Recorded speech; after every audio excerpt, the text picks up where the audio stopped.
Alors aujourd'hui, on va s'intéresser à une technologie qui pourrait bien, mais alors vraiment bien, changer notre façon de voir l'énergie. Electrasynth V2. C'est l'histoire d'une intelligence artificielle qui a été pensée pour une chose, rendre les réseaux électriques stables, même dans les pires conditions. Allez, on regarde ensemble comment ça fonctionne. On appuie sur un interrupteur, on branche son téléphone. C'est un geste tellement simple, tellement quotidien, mais derrière, il y a une infrastructure qui est juste incroyablement complexe. Et cette fiabilité qu'on prend souvent pour acquise, eh bien c'est loin, très loin d'être le cas partout sur la planète. Et c'est justement de ce défi qu'est née l'innovation dont on va parler. Pour vraiment comprendre l'impact d'une telle solution, il faut d'abord se mettre à la place de ceux qui vivent le problème au quotidien.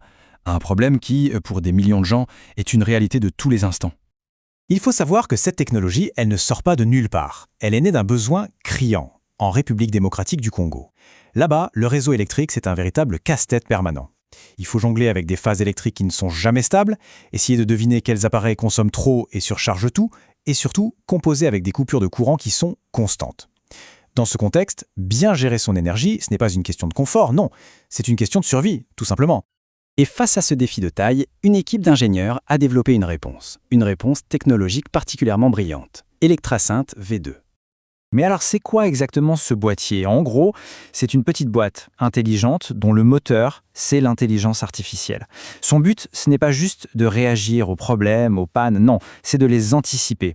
Grâce à ce qu'on appelle un contrôle prédictif, il analyse la consommation en permanence pour agir avant même que la catastrophe n'arrive.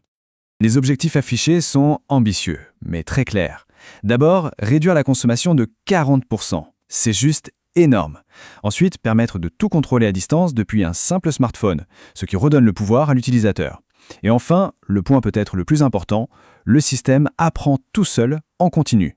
Il s'améliore de jour en jour pour devenir toujours plus performant. Alors, il existait une première version, mais c'est avec la V2 qu'on assiste à un véritable saut technologique. Et c'est là que toute l'innovation prend son sens. Le changement, le vrai, il se situe au niveau du cerveau de la machine. La première version, la V1, elle tournait sur un simple microcontrôleur. C'était bien pour des commandes basiques. Mais la V2, là on ne joue plus dans la même cour. Elle embarque un duo de choc, un mini-ordinateur, le fameux Raspberry Pi 4, qui est bien plus puissant, et il est aidé par un accélérateur d'IA, Coral. Ce n'est plus une simple mise à jour là, c'est un changement de philosophie. On passe d'un automatisme simple à une vraie intelligence prédictive. Et voilà, tout est dit. Le cœur de l'innovation, il est là. C'est ce nouveau duo matériel qui donne au système la puissance de calcul nécessaire pour non seulement réagir, mais surtout prédire, planifier. C'est ça la clé de toute son intelligence. D'accord, le système a un cerveau plus puissant, on a compris. Mais comment est-ce qu'il pense au juste? Allez, on va plonger un peu dans les rouages de son intelligence artificielle. Les ingénieurs ont développé leur propre algorithme maison. Ils l'ont baptisé IA17A. C'est lui le moteur de la réflexion. C'est lui qui va analyser toutes les données, qui va apprendre des habitudes de consommation et qui va prendre les décisions qui comptent. Pour se faire une idée de comment il fonctionne, l'analogie est assez parlante. Il faut voir l'IA17A un peu comme un super gestionnaire de budget, mais pour l'électricité de la maison. Il regarde en permanence les dépenses d'énergie, il anticipe les grosses factures à venir, les pics de consommation, et il va réallouer les ressources intelligemment pour ne jamais être dans le rouge, surtout quand l'électricité est une denrée rare. Et ce qui est fou, c'est la vitesse à laquelle tout ça se passe. En une demi-seconde, 500 millisecondes, le système fait un tour complet. Il récupère les données des capteurs, il les nettoie, les prépare pour l'analyse, il les envoie à l'IA pour avoir une prédiction, il interprète le résultat et paf, il envoie une commande. Par exemple, couper un appareil qui n'est pas essentiel pour éviter la surcharge. Et cette boucle de décision en 5 étapes, elle tourne en permanence, sans s'arrêter. Bon, une belle promesse sur le papier, c'est une chose, mais est-ce que dans les faits, ça marche vraiment? C'est le moment de regarder les chiffres. La question est simple, et la réponse, elle est dans les résultats des tests. Et on va voir que la comparaison entre la V1 et la V2, elle est juste sans appel. Alors là, les chiffres parlent d'eux-mêmes. Regardez-moi ça. La précision des prédictions, elle fait un bond de 85% à 98%. On frôle la perfection. Le temps de réaction, la latence, il est plus que divisé par 2. On passe de 1,2 secondes à 0,5 secondes.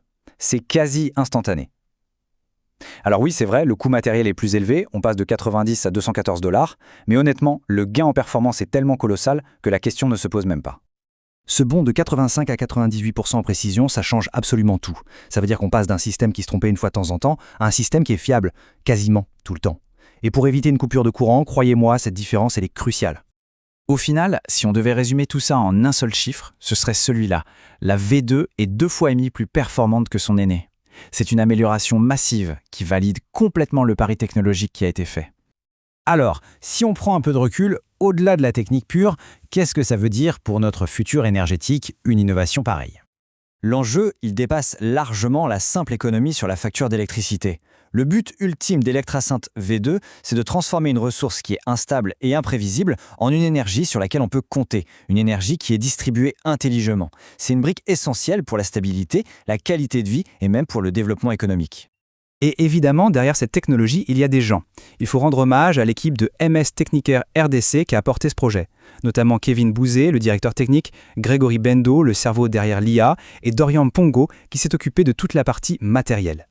Et on va se quitter là-dessus sur cette question qui ouvre des perspectives assez vertigineuses. Imaginez un instant, si chaque maison, chaque appartement, chaque bâtiment arrêtait d'être juste un consommateur passif et devenait un maillon intelligent du réseau qui participe activement à le rendre plus stable. Quel genre de futur énergétique est-ce qu'on dessine? L'impact pourrait être absolument monumental.